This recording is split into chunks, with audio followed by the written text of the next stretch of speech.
When the right people come together at the right moment, when they care almost as much about winning as they do about each other, they can become the best of the best.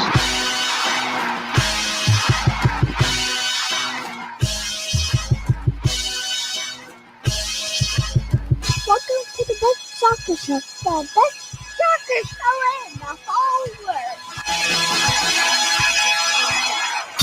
Here we go. It's the best soccer show. Jason Davis, Jared Dubois. We are live on what a day in American soccer.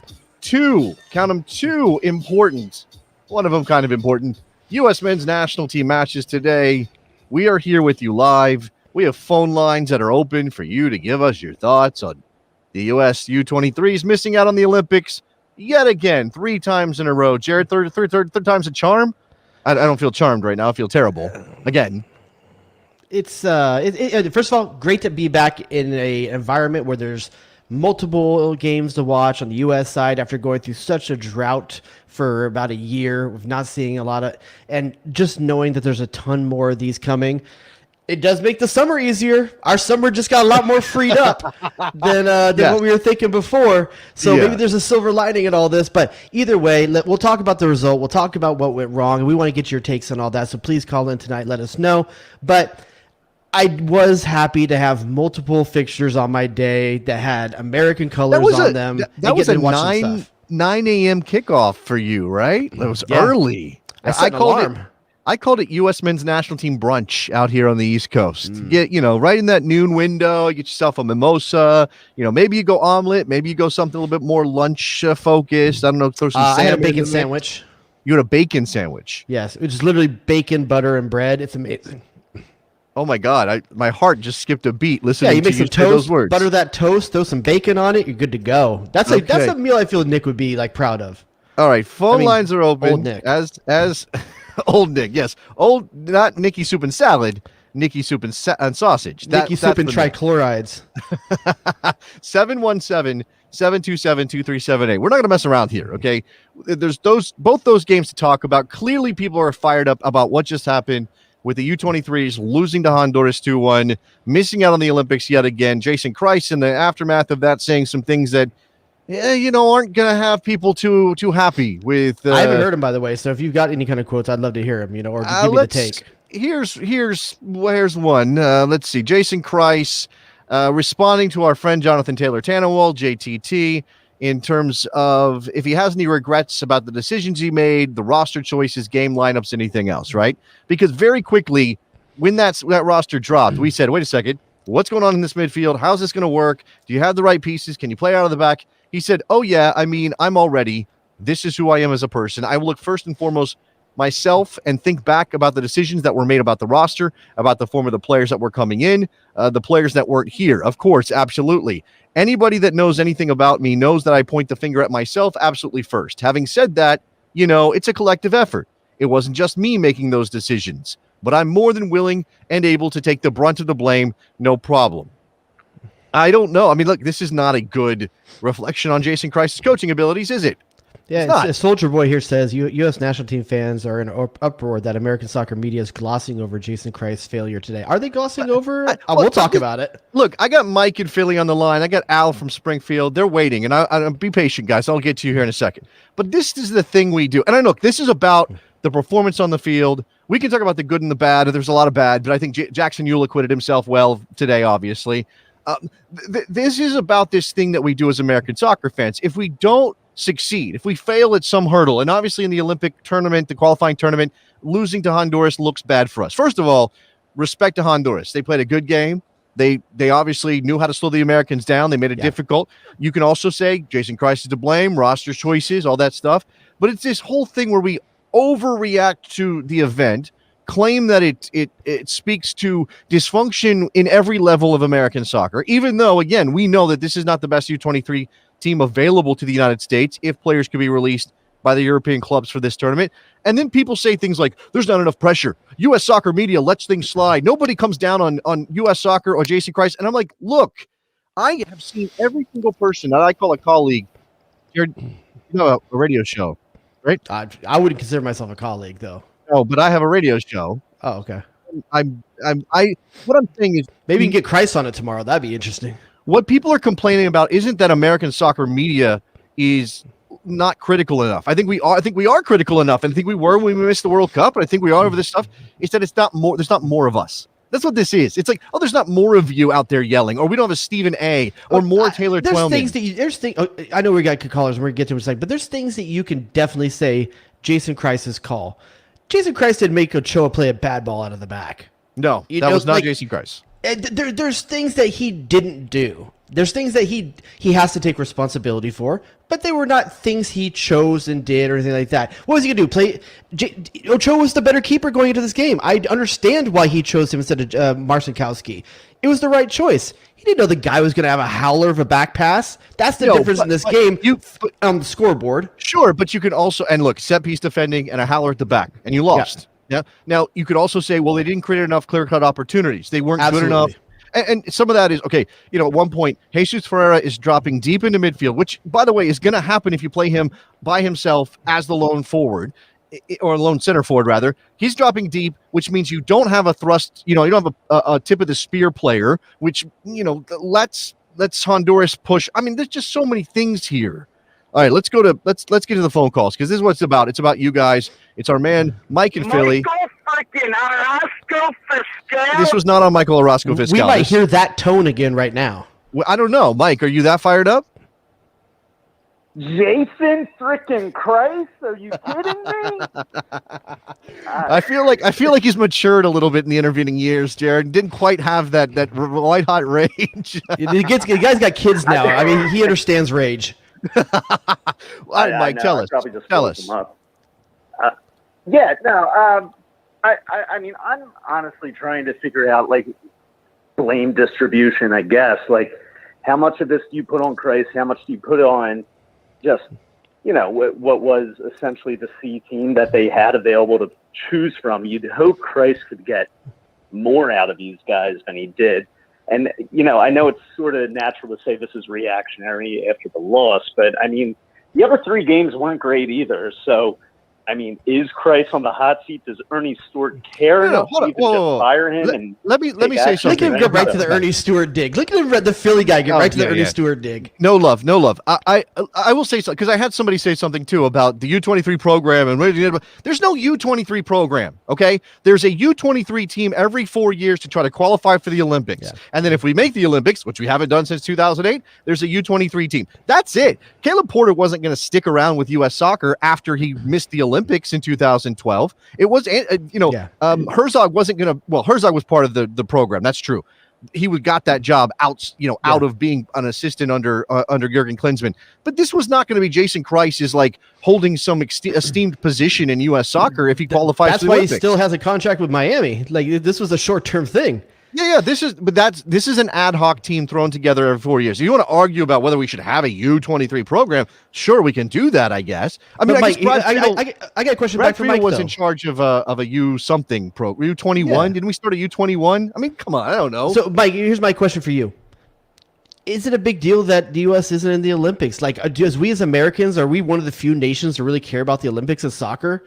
Is that? I don't think anyone else is crying tears about missing the Olympics outside of the U.S., to be honest with you. Now, on the men's side, I would think, before Mike says anything, on the men's side, that's true. But obviously, for the women's game, we care very much. And thanks for speaking for Mike, by the way. Mike, what do you think? I mean, it's just frustrating, right? Because I remember watching the 2008 Olympics, and it's just been nothingness since then. And, there was sort of that hope, I guess, that, maybe you would see a few of the more blue chip caliber players playing the Olympics, sort of like what Neymar ended up doing, right? So, I mean, it definitely would have built excitement around the program. So I'm disappointed from that standpoint. Am I feeling like this squad particularly should have really kicked ass and steamrolled through Honduras? No, I mean, Honduras is a great team. Obviously, we just saw, but it's a bummer because you hope that we have that level of depth where we should have that expectation that we can qualify for the Olympics, right? The expectation is fine, but let's be honest ourselves. The U23 team just beat Northern Ireland today, and it beat Jamaica earlier this week.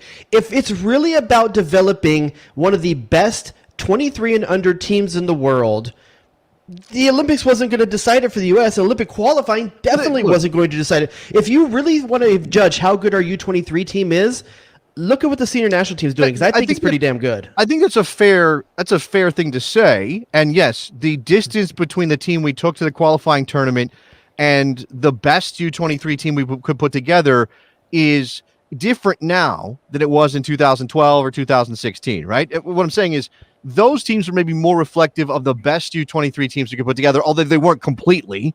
But this one was like, okay, who's available? Who's in Major League Soccer? And look, there are lined up excuses. The problem is that nobody wants to make excuses. Nobody wants excuses to be thrown out when you fail against Honduras. And again, credit to Honduras, but the United States should be better than this.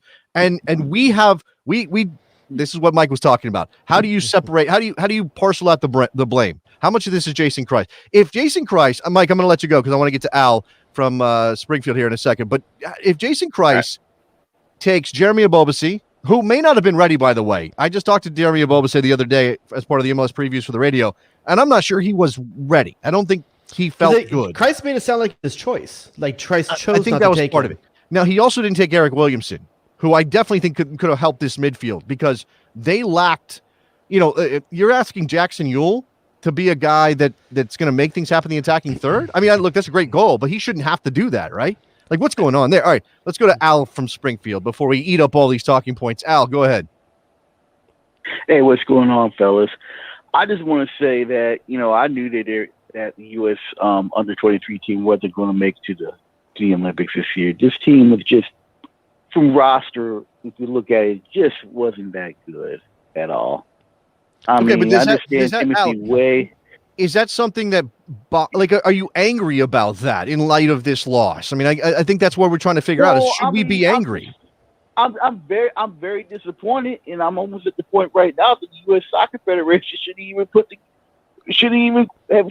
a team together to qualify for the Olympics. Most of your better players that are playing the U23 team players right now are in Europe right now, taking against Northern Ireland and Jamaica. I told squad right there. Al, it's a good point, dude. Like, are we getting to the point where we just need to be honest with ourselves that the Olympics aren't important to the men's program anymore? Because do you really want?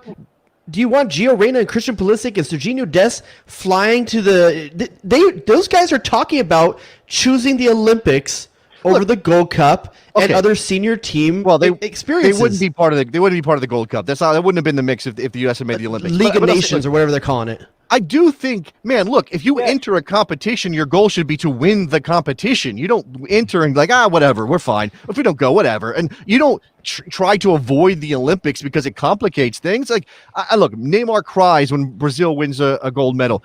Look, Mexico, and I definitely think it's hilarious. That's Mexico because Brazil winning a gold medal is a big deal. U.S. is just another one we do. Well, but that's so you're saying that there's a scale for the country involved. That's what you're suggesting. I'm not saying players shouldn't want to be Olympians. Every kid, you heard Heath on the show earlier this week. It's important to players to be an Olympian. I understand that. But it's important to our program. We're doing really well at the U23 level by getting our guys to Europe and not caring about bringing them back for U23 qualifying. We didn't bring them back. We didn't bring any of these guys back. Not that they would be released anyway. But then we want to talk about Jason Kreis. Is there a single player that Jason Kreis didn't call up that he had the ability to that he didn't? Oh, yeah, Eric Williamson, like we already talked about. I think that would be Miles Robinson wasn't at his disposal. No, Miles Robinson wasn't available. George Bello wasn't available. Brooks Lennon wasn't. Okay. But and we talked about Abobasi already. Tanner Tessman was not originally in this team, and then comes on in the final game and was one of the best players on the field in that last 20 minutes when they're looking for a goal. Does that an indict? I mean, look, he was there eventually, but is that an indictment of Jason Kreis and his player selection that he didn't have Tanner Tessman, a clear player that could have helped his midfield in the roster to begin with, Jerry? Okay, I guess I'm disappointed we didn't achieve a goal as U.S. national team because I think they played below their ability today. But I'm not too mad about one less fixture that really doesn't matter being this summer. I'm not worried about players playing more games and being too tired or potentially injured for World Cup qualifying. Well, I think it's actually a good thing in the big picture. That's just me. I know people are going to hate on me for it. Okay, fine. I'm going to let Al go because I got other callers. But I'll say, look, the Olympics may not be the thing that sparks a generation that goes on and achieves at the World Cup. And in fact, our man Eddie in Brooklyn, I saw him, he's obviously Costa Rica super fan. They're not going to the Olympics. He's arguing with Mexico fans over whether it matters. What does the Olympics do for you? Mexico's got a gold medal, but have they done anything at the World Cup? Clearly not more than any other CONCACAF nation to this point. Yeah. Costa Rica's better recently in the World Cup than Mexico. But I do think, man, that if whether or not Christian Pulisic or Tyler Adams or Weston McKennie or any of those guys who have been released by their clubs to go to the Olympics, it couldn't hurt. I mean, you put them in jeopardy of injury. Maybe they'll be a little bit more tired when you get to September. But otherwise, they're going to sit around. They're going to play the Nations League in June. You're not sending those guys to the Gold Cup. I just don't think that that's what they're going to use it for. And then you're going to go into that September 3 games in a week and hope that they're fired up and sharp and ready to go based on what preseason in Europe? Is that what we're talking about here? Yeah, I mean, listen, there's other things happening this summer that can get these guys into shape. It doesn't have to be the Olympics. Let's get somebody on who was going to back you up, Jared. Same thought here. John in Nashville. John, go ahead. Just preach, John. Yeah, I mean, I'm with Jared. I'm not too upset by this. Like, I was at the 2012 Olympic game qualifiers in here in Nashville, and like that felt like very end of the world, just because we clearly didn't have the players. But now we're at a point where we don't need this Olympics to spur on the next generation. Our U23s are already good enough. And then to Jared's point about like another fixture, like a lot of these guys have already been playing compressed seasons. Like, they don't need any more games at this point. They need time off. Fair. That's fair. It's just a very like, very convenient to be like, at least our guys get to rest because we missed the Olympics. I mean, you don't want to fail. You don't. No, and I think that's a big thing. But the fact that U.S. Soccer did come out and say like it is our goal to qualify, like they said that part out loud. So I get that, but I guess 2016 like that hurt, but like this time it feels like I'm not going to let this dent any kind of optimism that I have about where this current men's team is going. Thanks, John. Okay. I want to give it to one thing right here. I appreciate the call, John. So from Eshwar, this is going to give me a pick your poison for you here. I know we got calls coming in, but I do want to do a little bit here real quick. Eshwar say the problem. Sorry, he says the problem, Jared, is then the USA only has one major tourney ever, and it's just the World Cup. So to address that real quick, the pick your poison I'm going to give to you, Jason, are the Olympics or the Gold Cup that has a Confederations Cup berth on the line, which is more important? Well, that last one doesn't exist anymore. Okay, but it has in the past. Okay. Yes. So which one of those two would be more important? The Gold Cup. The Gold Cup matters more. I would argue the Gold Cup, even if it doesn't have the Confederations Cup bid on the line, is more important than the Olympics. I would agree with that, too. The Olympics can't be more important to the Gold Cup because the Olympics is only going to have 3 overage players on it. So again, this year is weird. Because of the delayed Olympics, you would have had a conflict. You couldn't have players in both the Gold Cup and the Olympics. They would have to pick one or the other, not both, right? So you had that conflict, which meant it kind of is an either or. So let me say to you, Jared, as a developmental tool, and now it's off the table, the Olympics aren't even available, but as a developmental tool, a B team, C team, domestically based Gold Cup or the Olympics, where you're sending one of your talented U23 players who isn't yet a senior level fixture. Gold Cup all day long. And here's why. He's going to play against grown-ass men that you're going to play against in World Cup qualifying. You're playing the teams you're going to play in World Cup qualifying, which is the really important thing here, not the Olympics. Yeah. They're going to play against grown-ass men in a grown-ass tournament, and I get that there's no medal at the end, and they're not going to be on a Wheaties box and on the Tonight Show. But the goal for me is always to get into the World Cup and do it well and do it right, and the Gold Cup prepares you better for that than the Olympics does. I'm sorry. In my opinion. Let me go to Andy from the Bronx who wants to jump in here. Andy, what's up? Hey, what's up? Go ahead, man. In a way, I understand what the boss says about how we have talent already in Europe. However, I feel like there were certain players that could have been added to this roster that could have helped this team. because I thought the Olympics were sort of important because it could have added more fans to the American fan base. Yeah, I'll tell you this right now. As I'm watching this game today, with both of these games on the same day, I'm thinking, how come Luca De La Torre isn't on that U23 team? If Heracles is going to release him in either way, he's got 23 appearances this year, so it's not like he's the bench rider there. Well, okay. I had this back and forth with somebody with Rich in Philly earlier today, a guy that Philly fans might know. He was saying, "Hey, this is dumb. Why, if we're in an international window, why aren't our best players at the Olympic tournament trying to qualify for the Olympics instead of playing in a meaningless friendly against Northern Ireland?" And I'm like, well, because that's not how it works. Chelsea, I mean, look, obviously it's a FIFA window. They have to release those players. This game happened to fall on a FIFA window. It did. And the tournament started before the window opened, okay? So that's something you can't get around. But even if the window coincided perfectly with the Olympic tournament, or you could change your roster the way that they used to do in the Gold Cup. Was it the Gold Cup they used to do that with? You could change it when you made it out of the group. And I think they got rid of that. But even if it was like that, it's still the FIFA date is not the Olympic game. You couldn't say Christian Pulisic got released by Chelsea because of the FIFA window, and we'll send him to Mexico real quick for that. You can't do that. You were going to hold that roster spot the entire month, hoping that down the road you could use them. Here's one thing I want to get to real quick. This is from Sean O'Reilly in the chat. Well, I do just like the idea real quick of like a Super Friends thing. Like all of a sudden Christian Pulisic and these guys are in Mexico to do this. We'll just beam them there. So Sean O'Reilly saying, Jared, that is true for soccer fans, but U.S. needs to attract more fans. Jason, I got a question for you. Every World Cup, what's the number one country that sends the most people to watch the World Cup every year? The United States of America. Oh, it's not that we don't have fans. You're saying that the Olympics is going to get you to have the average baseball fan to start watching soccer.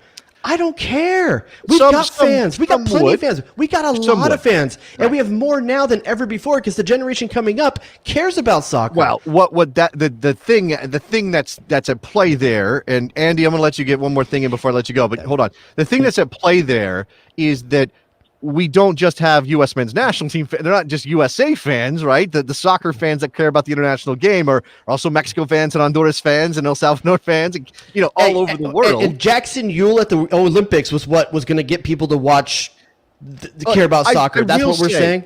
Whatever you make of the Olympic tournament on the men's side, because FIFA has neutered it, whatever, that it is true that if the U.S. managed to put together a run at the Olympics, they would get some attention and that would generate some interest. Whether it would generate a whole lot of new fans, I don't know, Jared, but I don't think you can just, you could just like dismiss that thought. Like, you do think it matters. I do have these two takeaways, and I use Jackson Rule there. That it's not really fair. I mean, I thought he was one of the best players of the tournament for the U.S. To be honest with you, playing out of position. I still think he was a good player. I don't think he was good in that position. But what I will say, two players that come out of this for me is that in both Yule and Perea, we have the ability that both those players would be better than Kellen Acosta at the senior level that we saw this weekend. In that holding midfield position. In that role. Those two guys have it. That Jackson Yule will be a good player for the U.S. and so will Perea. They will both be good eventually for the U.S. system. I think those are two of the big standouts if they get played in the right positions.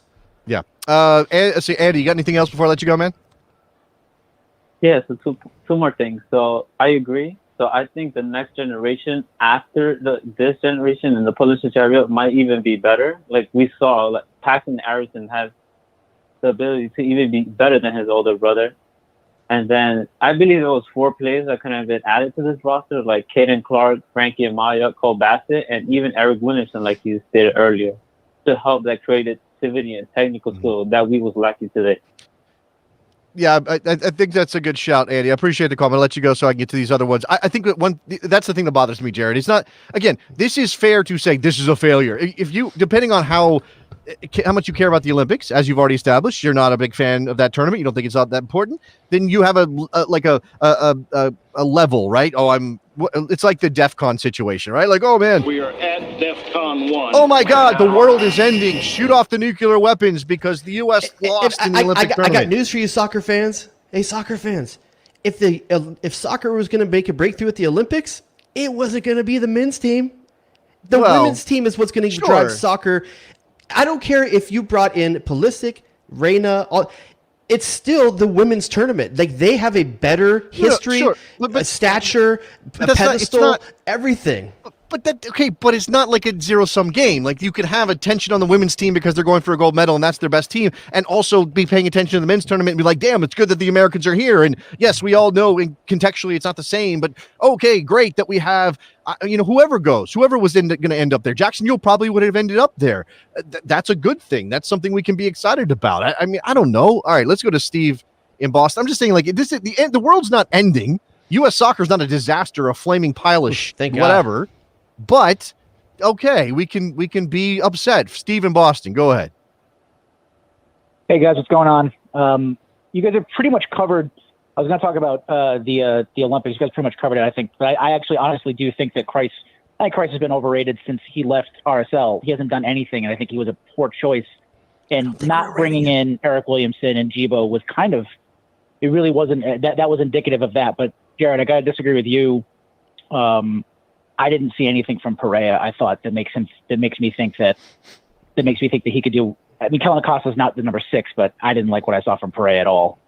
Okay. He didn't look that good. But I don't mean to shift gears too much, but the friendly earlier kind of brought up something in my head as I was watching it. I actually liked a lot of what I was seeing. The Luca Del Torre shot that you got on you picked up on Twitter was a good one, because I think he was a sub, but he looked phenomenal in both games, I thought. Yeah. And I was really surprised to see that, because you don't hear a hell of a lot about him. Nope. And actually, I came out of today's game really feeling a lot better about the forwards, which I didn't think I was ever going to say. None of them scored, but I thought Sargent looked great in the first friendly. I thought Sibachu looked great in every opportunity he got. DK looked a lot more composed. You want him to get the shot off a little cleaner, but he was bullying that back line. As a part of the field that I think we felt a lot worse about. I'm walking out of this now thinking, all right, we're going to be okay, I think. Yeah, we're in one of these moments. Thanks for the call, Steve. We're in one of these moments, Jared, where we don't know how to feel. I don't know how to feel. I feel good about what happened against Northern. I mean, like, they weren't dominant. There's a bunch of guys that are under 23 that played really well today. Well, they played pretty well. They had a deflected shot and a penalty kick. I'm not going to say that they were, they didn't dominate or anything, but that was also a slightly different team, and there's some things that changed. But I was encouraged by Sibachu. I was encouraged by DK. I can be excited about that. I think if I'm going to rank the strikers that we saw, Josh Sargent looked the best over those 2 games. I would say Sibachu second. Daryl, I think we just didn't get to see enough of him. I think he was tough coming into it was tough to come into that game at that pace already, not knowing. I don't know what his knock was. I'm not sure if it had anything to affect his acceleration, because he had multiple chances to break away from the back line. One, a true breakaway that he didn't get to finish quite right. So I don't know what his knock was or how he was feeling in it. Obviously, it was enough to not dress him earlier this week and not start him in the second game. But I thought he looked really good in terms of just taking up space and putting defenders in bad positions physically. That makes me want to look more. I mean, from just the silhouette of him, it's just like watching Josie Altidore, but I feel like he is a different player, but can still do the body things that Josie Altidore was able to do. His acceleration is better than Josie's, even when Josie was 19. Josie never had a quick first step. He was never going to. What struck me as odd that DK didn't get the pull away speed today when he had the option to, because that makes me think that maybe it's something. It was ankle or hamstring or something like that. I don't know what it was, but it makes me feel like that didn't look like the breakaway speed I've seen lately for him that I know he possesses. I do think it's going to. We'll come to that game a little bit more, because I got 2 calls still on the Olympics, and phone lines are still open. It's your show, 717-727-2378, because I want to get back to this. But I do think there's going to be a question here for Berhalter. If Sibachu, if DK are continuing to have good form with their clubs, and you have qualifiers, and everybody, you're going to need a lot of different bodies, right? We already know this. Sargent better with his link-up play, his passing ability. Sibachu better with his back to goal. I mean, I don't know, maybe Sargent, Sibachu are kind of a wash there. And DK better playing behind, getting him behind, playing on those through balls. Stretching the back line. Making center backs, like I found that he was making the center backs switch a lot, which is always a good thing to keep them on that switch. So hopefully you catch them on a miscommunication. Yeah. All right, let's come back to the Olympic team. Tyler from Jersey, you're on the air. What's up, Tyler? Hi, great to be on the show. I have a question about here's my question. I don't understand why people are just okay with missing the Olympics. Like, great, we go to the Gold Cup, we maybe win that. Who cares? It's the Gold Cup. It's probably one of the most least respected tournaments in all of international soccer. I mean, like, to really generate some national attention. I mean, I was 8 years old the last time the U.S. played in the international tournament. Well, can I ask a question back? Field. Can I ask you a question back? So I'm sorry. What was the gentleman's name from Jersey? Tyler from Jersey. Tyler. So Tyler, do you find the Copa America to be a big deal? Do you find the Euros to be a big deal? Yeah. Okay, well, that's our region's version of that. I mean, it's literally the champion of our region. It's our Euros. It's our Copa America. So I think that maybe doesn't have the stature of that, but that's what it is. Yeah, we can't do anything about what confederation we belong to. But his point, Jared. Sorry, Tyler. His point is that if we have a confederation tournament that nobody cares about or isn't a big deal, then you should be trying to get it to every other tournament, including a U23 tournament like the Olympics, right, Tyler? I mean, yeah, but the thing is, like, I watched some Gold Cup games, last year. I think it's 2 years ago now. But anyway, I was watching. I think there was like one match in the stadium was like half empty. There's just open seats everywhere. I mean, in reality, it's a joke. Like, what? Who are you really going to play in that tournament? Like Costa Rica, Mexico, maybe Honduras. Sometimes you're okay at the senior level. It's like, what? Maybe you get one competitive game in the final. I mean, it's like, great. You beat Panama. You want a trophy or something? Well, just to be clear, one of the reasons that those stadiums are half empty is we insist on playing that tournament in the U.S. every year because it makes more money in the U.S. You play that tournament in Mexico, Honduras, Costa Rica, you're going to have much more full stadiums, if not full capacity, on a lot of these games.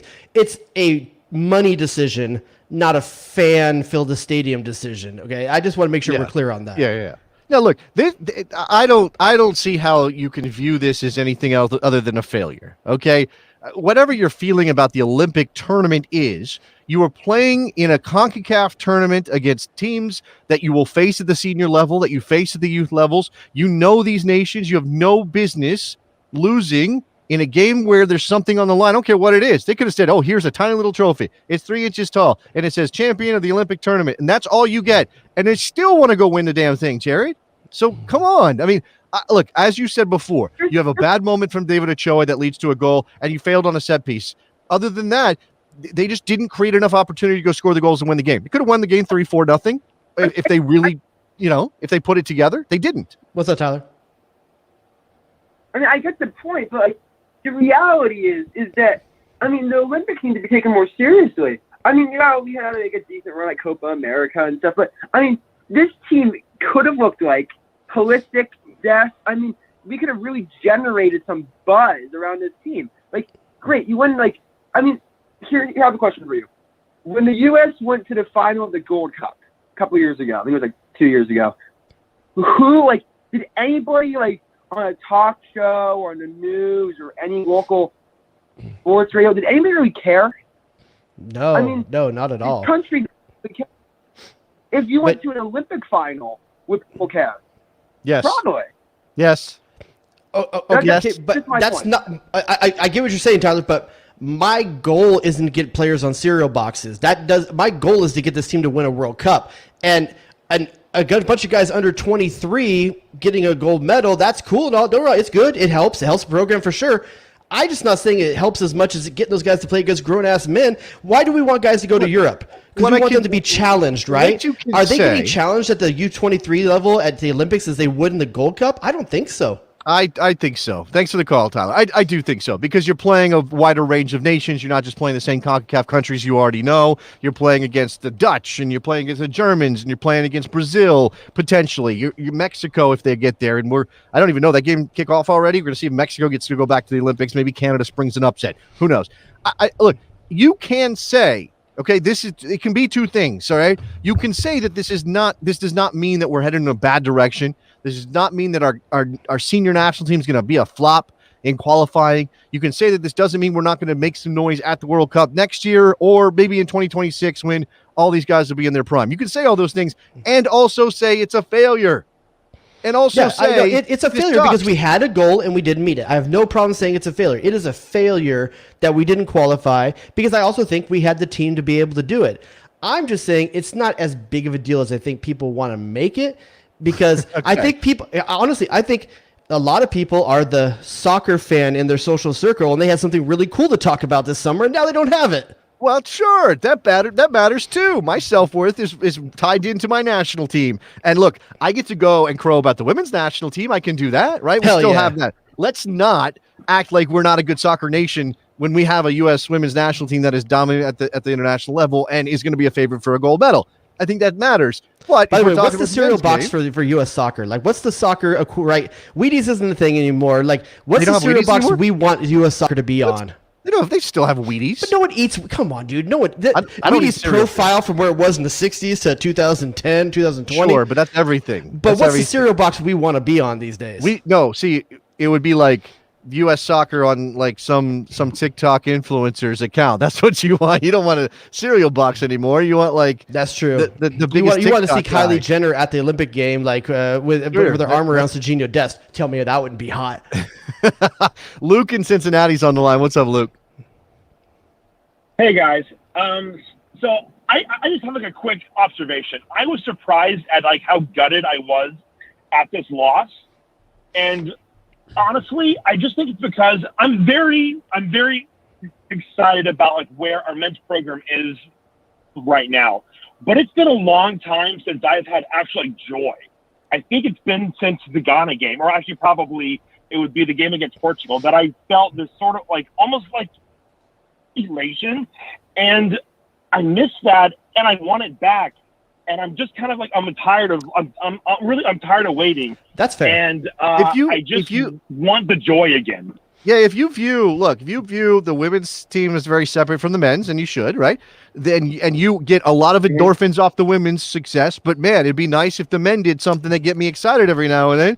You know, I think we've transitioned a bit to where we're getting that every time Weston McKennie scores for Juventus. Yeah, every but time, it's not the same thing. I know that, but I'm getting. I guess I don't feel like I haven't had joy.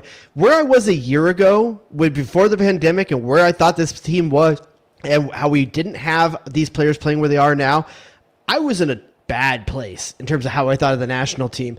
I guess I'm finding elements of joy here and there that's letting me to, but I totally get what they're saying, that we haven't had that moment since, I don't know, 2015. I don't know when it was. Last time was it 2014? I mean, 2014 World Cup is the last time we had any moments that you could get like really excited about. Because the Gold Cup's in between there, nobody cares about what that is, and that's it.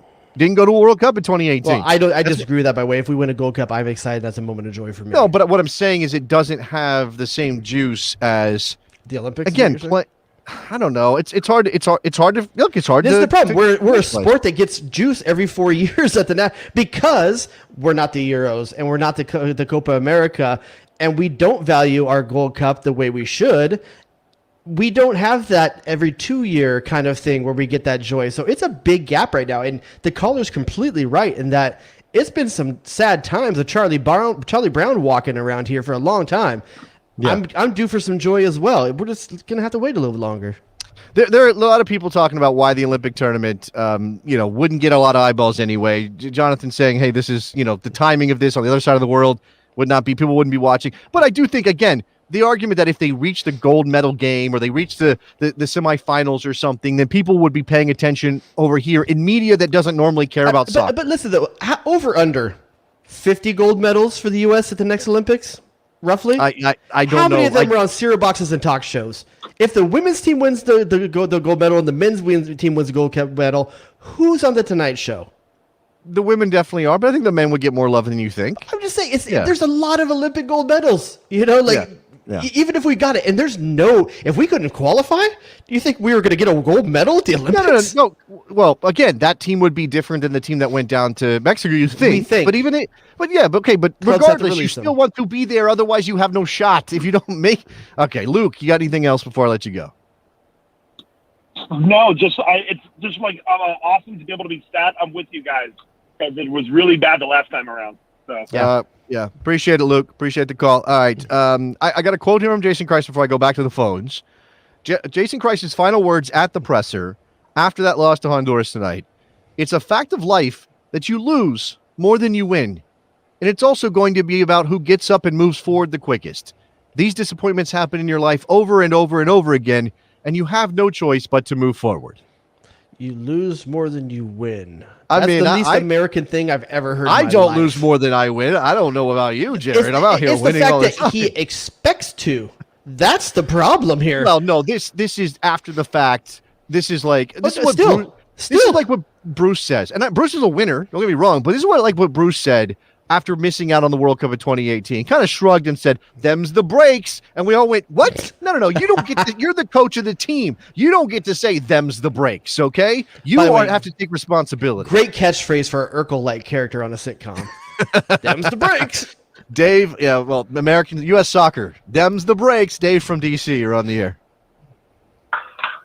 Yeah, hey, what's up? Yeah, I wanted to agree with you guys that, you can think of it as a failure for the Olympic team, obviously, but to say if it's a failure for the whole system is just way out of line. I mean, surely the Olympics matters emotionally to Americans because we grew up with the hockey team winning the Miracle on Ice, but any cultured soccer fan knows that it's very hard to have a high-level A, B, C, and even D team at the same time. So I think we're a victim of our own success here. It's insane how many under-23s are playing overseas. So, yeah, everybody needs to get a grip. That's how I feel, too. Is there any person in their mind thinks that if we called every best U23 player we had, we wouldn't wipe the floor with this tournament?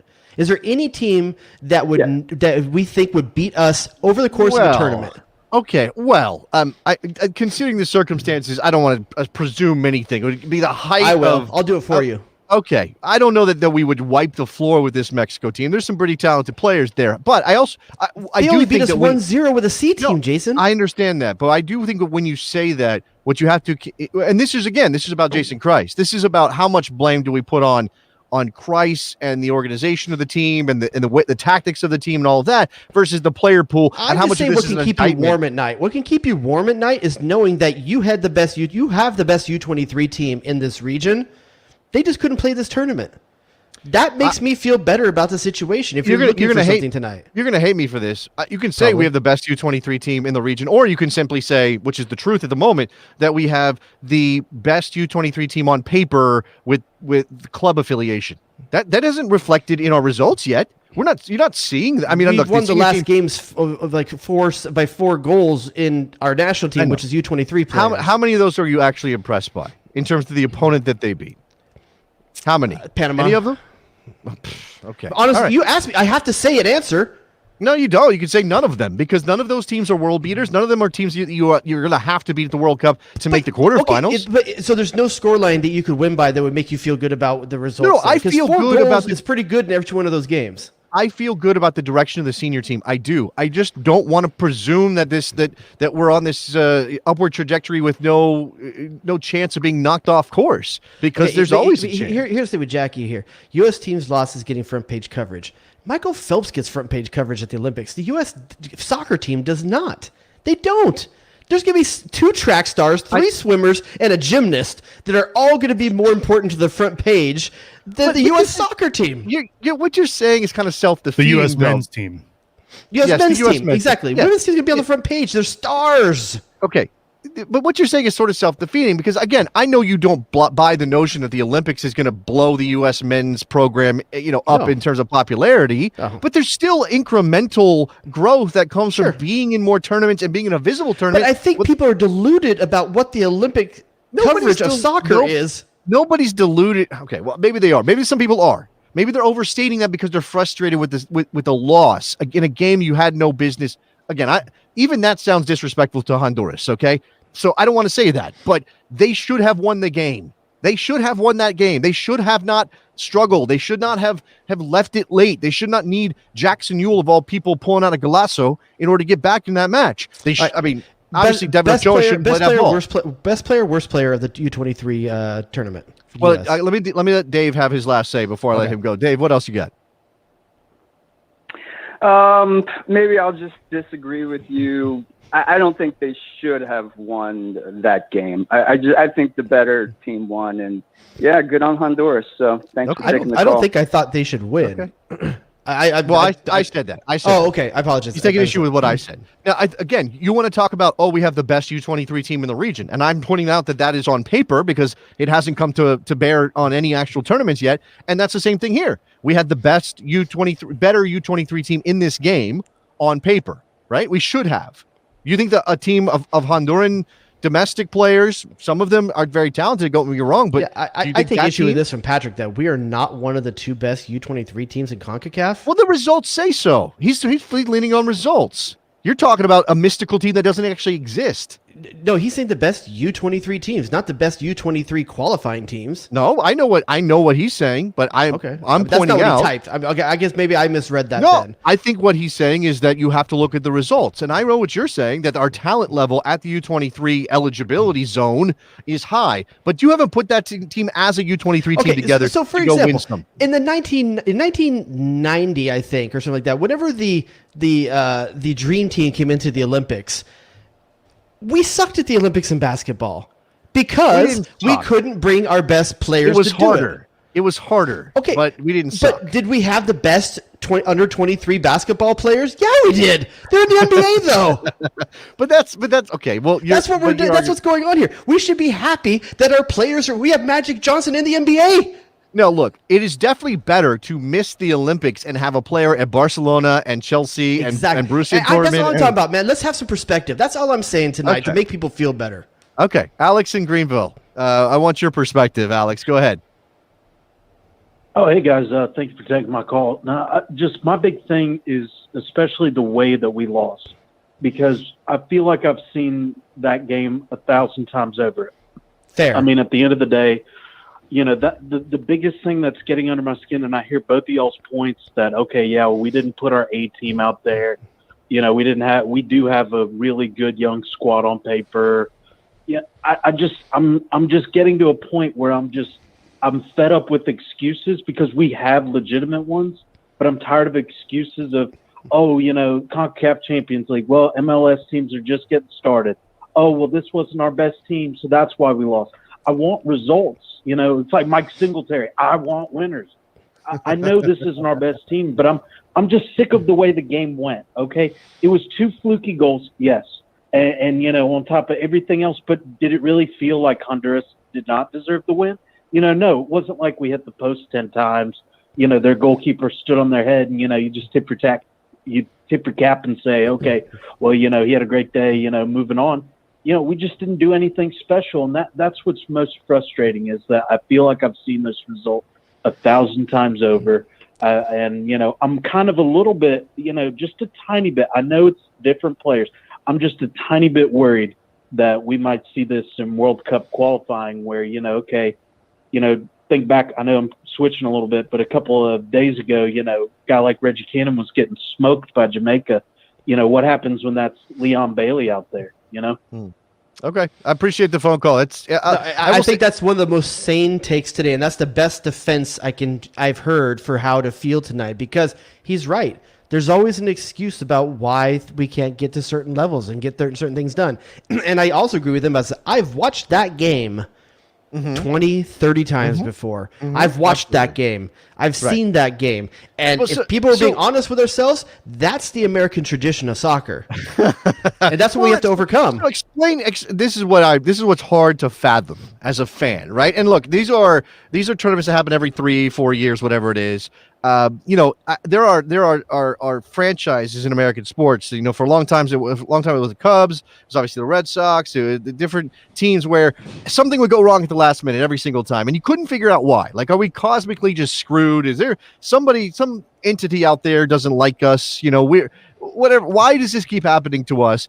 And it's hard to separate that sort of bad luck element from the performance side of it, right? So in this case, you take the balance of the game, not going to claim that the United States should have won the match. However, they didn't play so poorly that losing was inevitable, right? They lost the game. Set piece defending, that's on them. That's a good goal by Honduras. They lost the game because of a lack of ideas.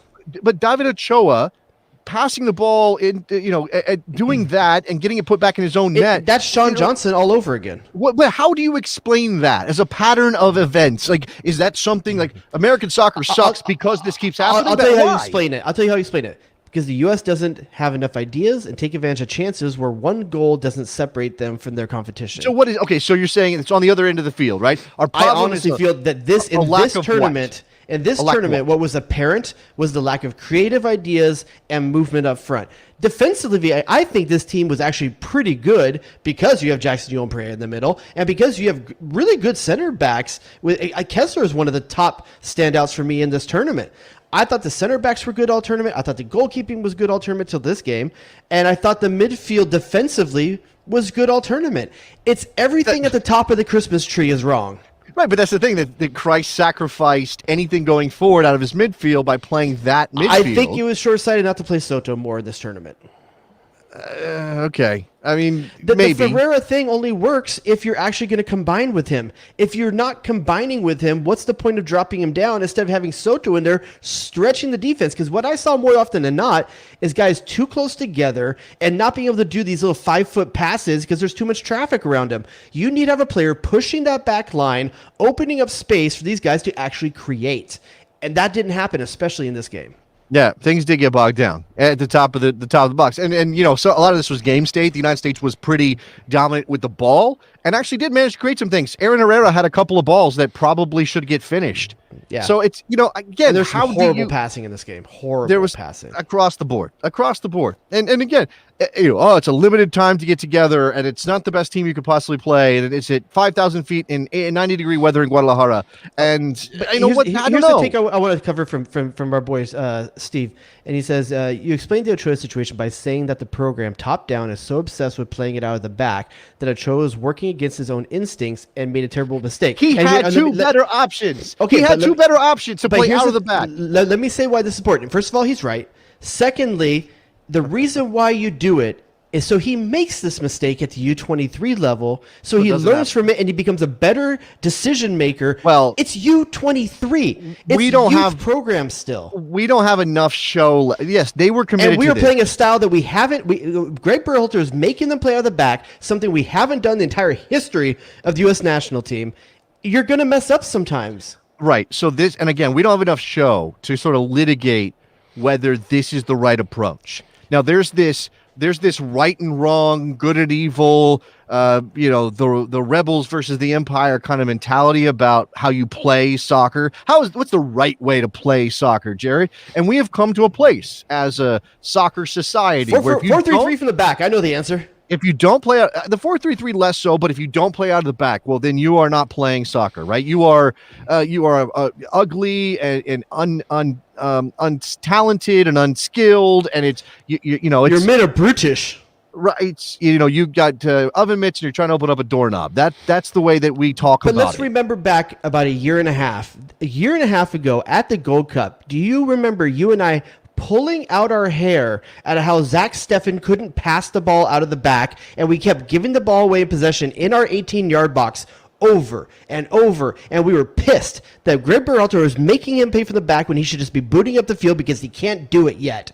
We're a year and a half removed, and we're playing out of the back consistently and looking good doing it at the top level. We're not doing it against the biggest, best of but where's progress, yes or no?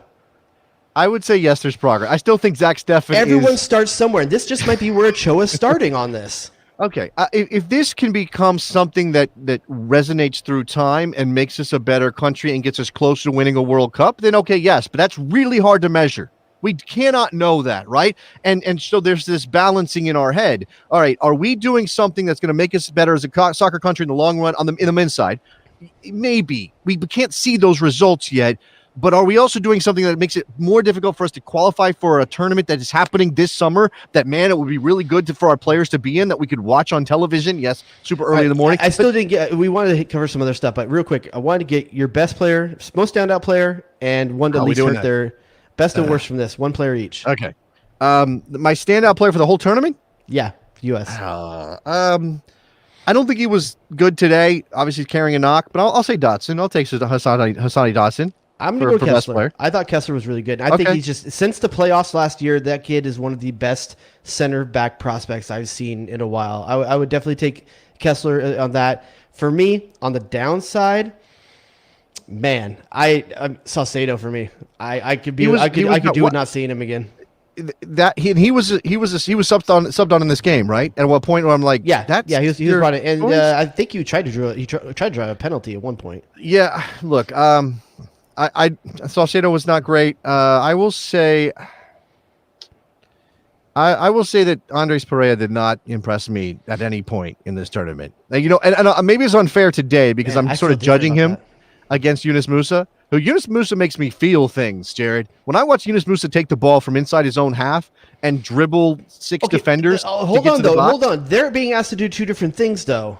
I know. But Perea, what the strength of Perea is for me is he's calm when he has the ball. He's calm. Okay. He looks composed when he has the ball. Well, does he have? He's not doing amazing things, right? But I'll tell you right now, he is doing a Jason Christ team. What not defensively, but what Berhalter loves the Jet does at the top level team. Nothing fantastic other than having the ball at your feet, getting it to another player, and that's what over and over today they failed at is getting 5 to 8 passes in a row. And I thought Pereira over the course of the tournament looked calm on the ball. That's all I'm going to say about him. All right. I mean, maybe I'm being because you already took a pretty bad player on the attacking end of the field. Sebastian Soto, both Sebastians were bad in this tournament. I don't think Sebastian Soto was very good in this tournament either, right? Yeah, but I don't think he was given nearly as many opportunities. No, that's true. That's true. I think, obviously, Christ was kind of committed to this idea of Ferreira.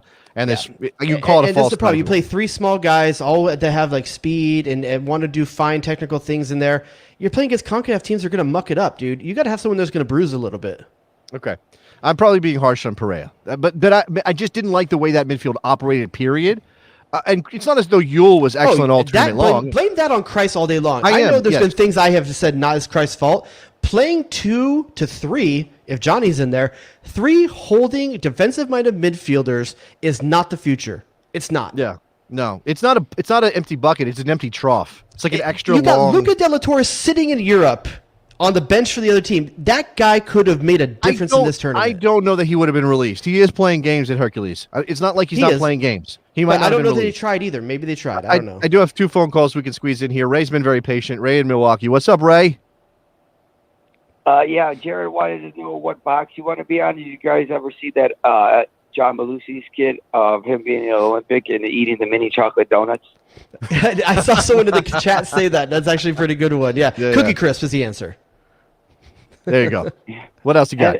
And then my thing, it's a failure in the aspect of if you listen to the idiots on Extra Time Radio, they were hyping up this team as in this was the most professional team that they're going to take down to Mexico, and they were, but it didn't seem to matter too much, Ray. But they were the most professionally experienced team that the U.S. You could take 11 defenders to play professionally and have the most professional team, but no one's going to score. That's kind of what we ended up doing. Yeah. All right. What else, Ray? Last one. And and that's really the massive point that I wanted to say. And that if you look at the Liga MX, for example, they're rolling through this tournament with those type of professionals. So it's somewhat like disheartening in the aspect of I know we shouldn't compare, but like we're spending a lot of money. We should be producing better results at this type of tournament. Okay, appreciate the call, Ray. It sounds like an excuse. It sounds like sour grapes. Maybe it is, but I think it's fair to say that the team Mexico has in this tournament right now, I think they're 0-0 at halftime with Canada in their semifinal. The team that Mexico has at this tournament is more reflective of the top end of the U23 talent across their entire pool. Yeah, that doesn't mean it's an excuse for the United States not to beat Honduras and go to the Olympics. Not at all.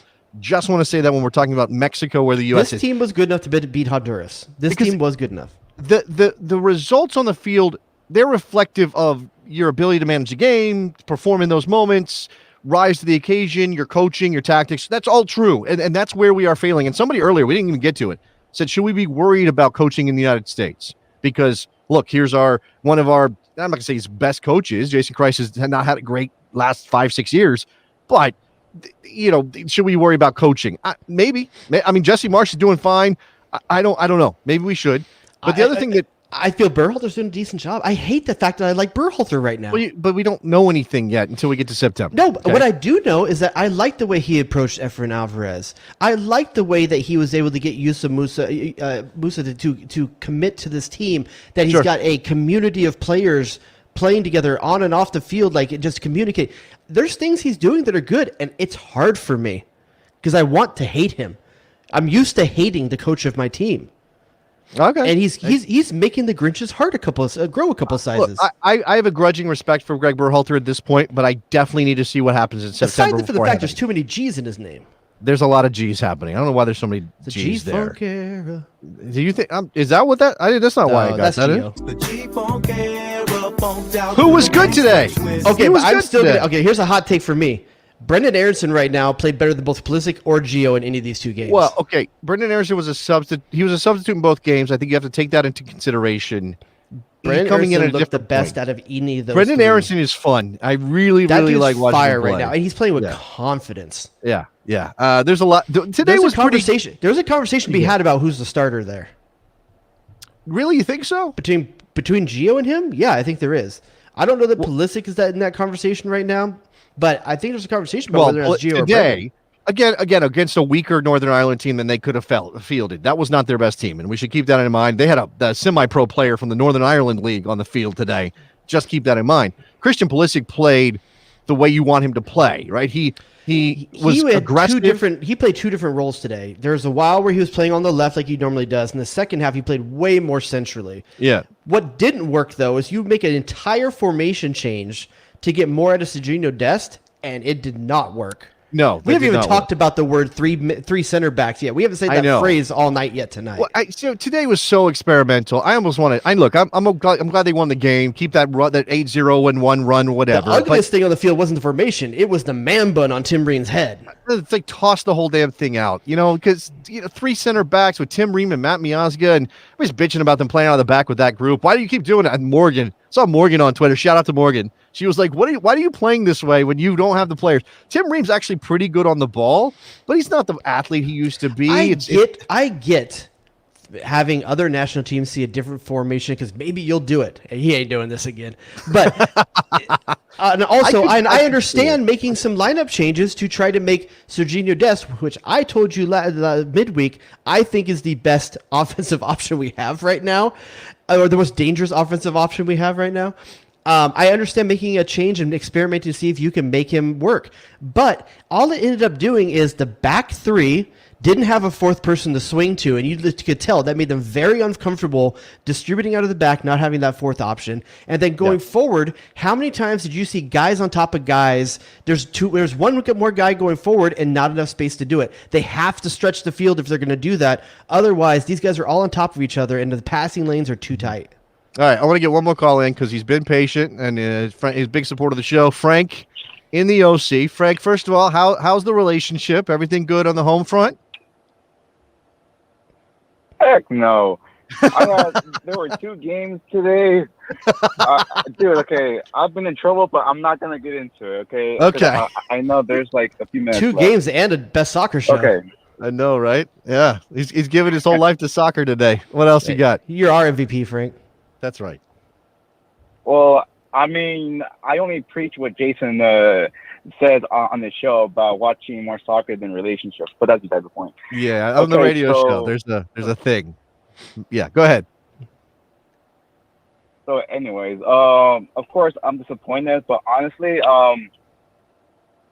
some of these players might actually see action during World Cup qualification. So, if anything, I think this is good preparation for these players.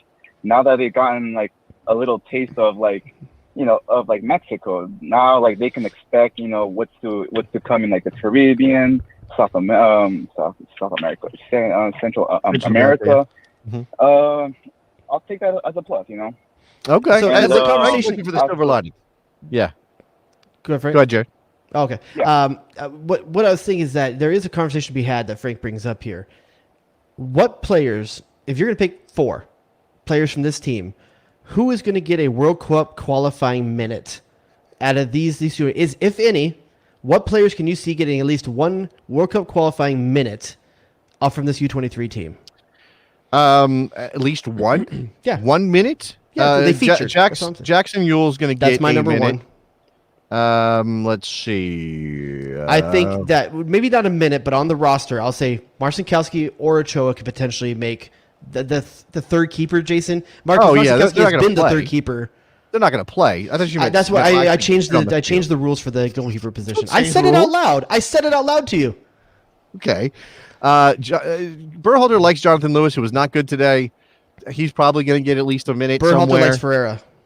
He likes Ferreira, but he's got options now as actual center forwards, and I wonder if he's going to go. I think Jackson Newell plays a minute. Uh-huh. I think maybe Sam Vines does. Maybe. Yeah. I could. By the way, I could see. He's low-key one of the better players of this tournament. He was. I kind of want to say that I could imagine Tanner Tessman by the end of qualifying getting involved somehow. It's going to take a leap. He might, if he can get a good Gold Cup under his feet, I think he definitely could break out. Unfortunately, I think Kessler's almost to the point where he could do something and help, but I just don't think he's going to. That's a pretty quick ramp up. In the center back position has a lot of people. I don't see him featuring for Walker Zimmerman.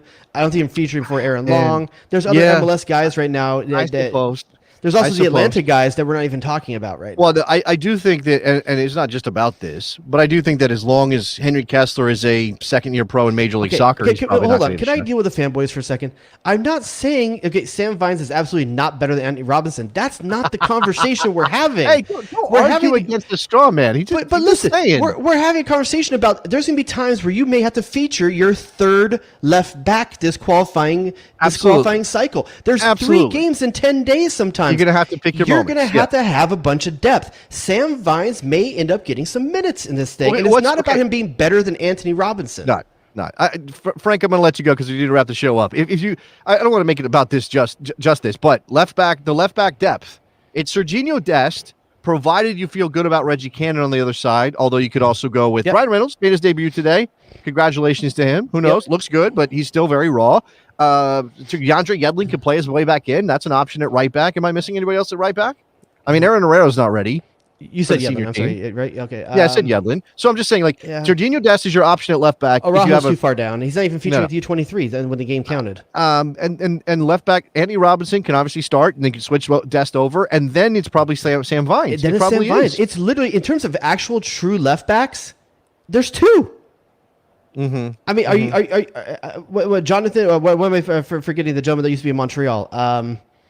The guy in Nashville who's not even in Nashville anymore now. But he's in Nashville. Yeah. Why am I blanking on his name? I'm not. Everybody I'm blanking in too right now. But you guys are not helping in the chat. But the fact that we can't even think of his name right now tells you that Sam Vines is probably better to us than Daniel Lovitz. Yeah. Thank you, Graham. I said Jonathan.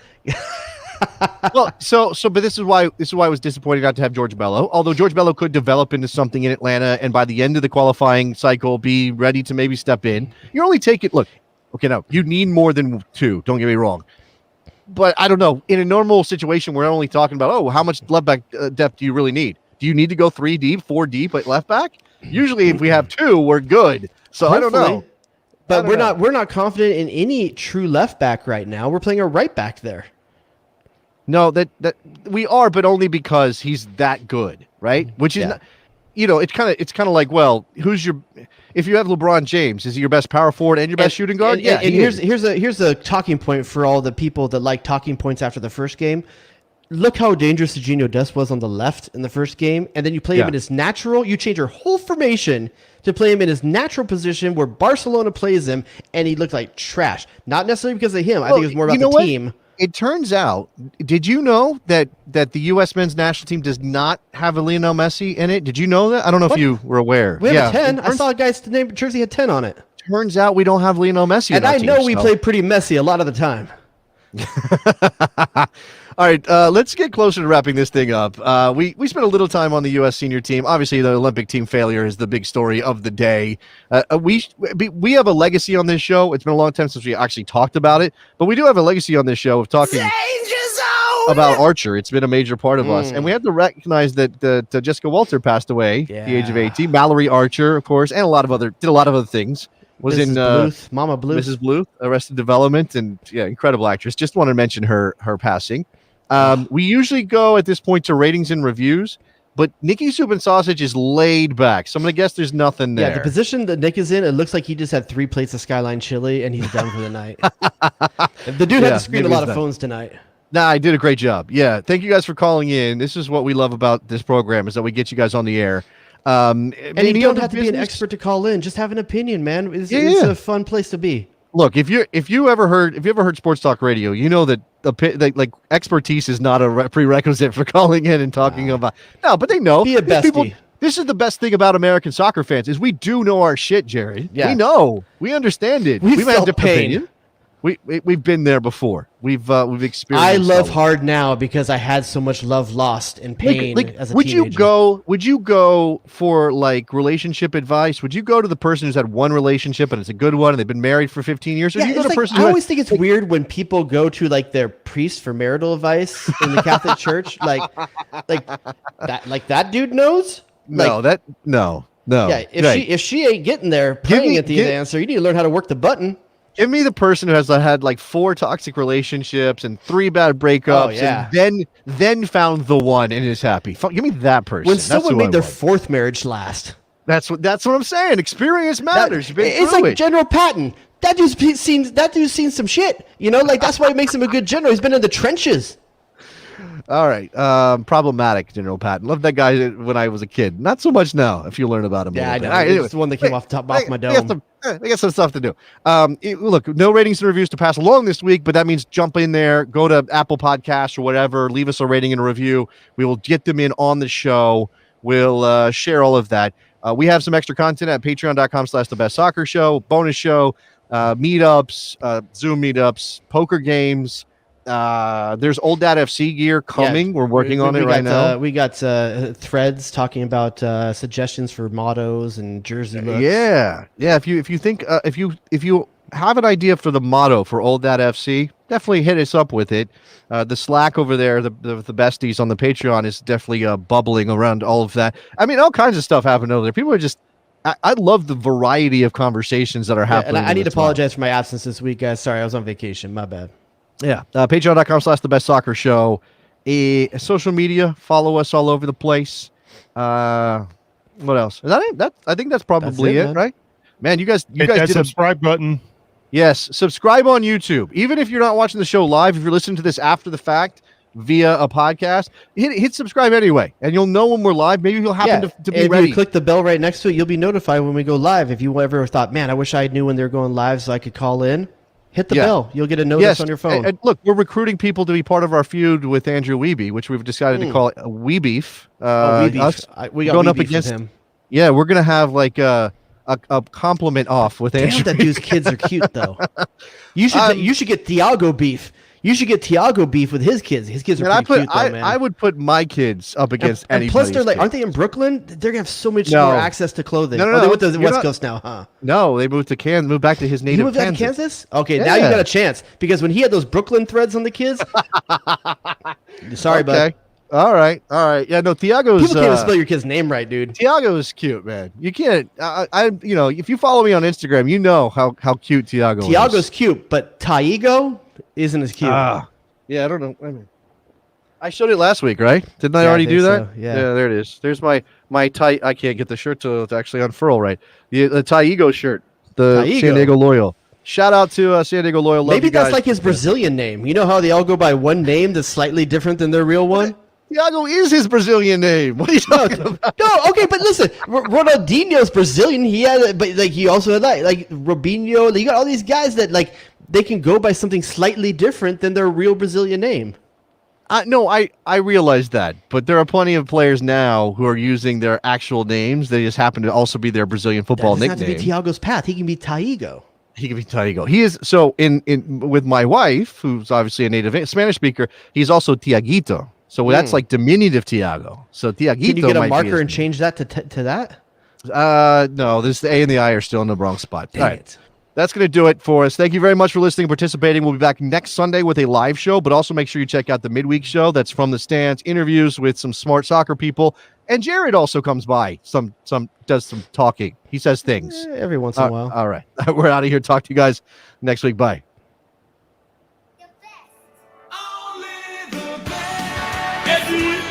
What have you done for me lately? Danger zone! Duh and or hello. Damn, dog, that's in a boat.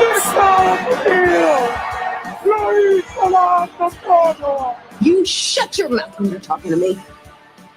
Who asked those questions? Oh, baby! Michael freaking Alaska Pascal. I don't like this game. Your men are brutish and their play is ugly.